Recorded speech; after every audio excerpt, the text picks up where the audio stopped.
Pemirsa, di mana realisasi subsidi energi hingga November 2021 mencapai 102,5 triliun rupiah atau setara dengan 92,7% dari pagu anggaran di tahun ini. Ya, angka tersebut meningkat sebesar 15,7% dari periode yang sama tahun lalu sebesar 88,6 triliun rupiah.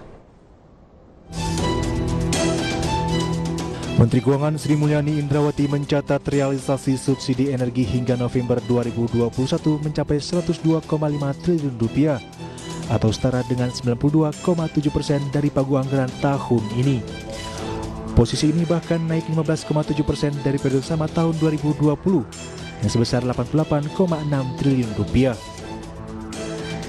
Peneliti Institute of Development and Economic Finance atau INDEF Abratatov mengatakan, di sisa akhir tahun 2021 kemungkinan realisasi subsidi energi akan melebihi pagu anggaran tahun ini.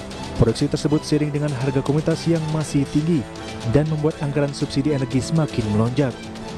Naiknya subsidi energi tidak hanya dari sisi harga, volume konsumsi juga akan turut membuat subsidi energi membengkak.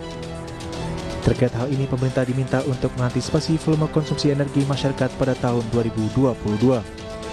Di tahun 2020, konsumsi energi masyarakat baik listrik maupun gas LPG mengalami penurunan. Sementara di tahun 2021 mengalami kenaikan seiring pemulihan ekonomi nasional. Sehingga terjadi penambahan anggaran APBN baik di sisi harga maupun dari sisi volume pemakaian atau konsumsi energi tersebut. Diperkirakan di tahun 2020 nanti pemerintah perlu mewaspadai komoditi super cycle atau periode di mana harga-harga komoditas mengalami kenaikan dalam waktu panjang. Artinya siklus harga komoditas energi ini masih akan tetap tinggi di tahun 2022 karena adanya ekspektasi terjadi pemulihan ekonomi di dunia. Hal ini dikhawatirkan akan menimbulkan kerawanan dalam menghadapi subsidi energi yang melebihi pagu APBN tahun 2022.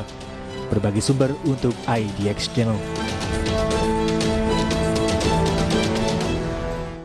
Oke, kalau dilihat dari pola konsumsi dari masyarakat sendiri di tahun 2021 akan energi tentu saja ini meningkat karena secara aktivitas ekonomi dibandingkan dengan tahun 2020 ini memang lebih intens ataupun mungkin kegiatan ekonominya juga lebih bergeliat begitu sehingga kebutuhan akan energi juga meningkat. Makanya secara serapan untuk subsidi energi tahun 2021 sampai dengan November itu meningkat.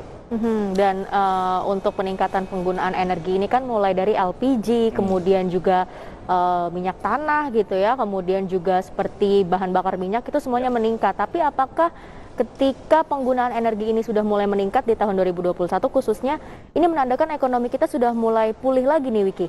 Ya? Nampaknya sih begitu ya, dan memang apa yang kemudian perlu diantisipasi adalah di tahun 2022 seperti yang tadi disampaikan oleh ekonom bahwa secara pola konsumsi dengan asumsi bahwa geliat ekonomi akan lebih membaik tahun 2022, serapan energi juga akan lebih banyak dan secara serapan anggaran untuk subsidi energi juga akan lebih banyak. Jadi pemerintah harus antisipasi di situ. Jadi gitu ya. harus sudah mulai dirancang lagi ya anggaran untuk subsidi energi di tahun 2022. Oke, kita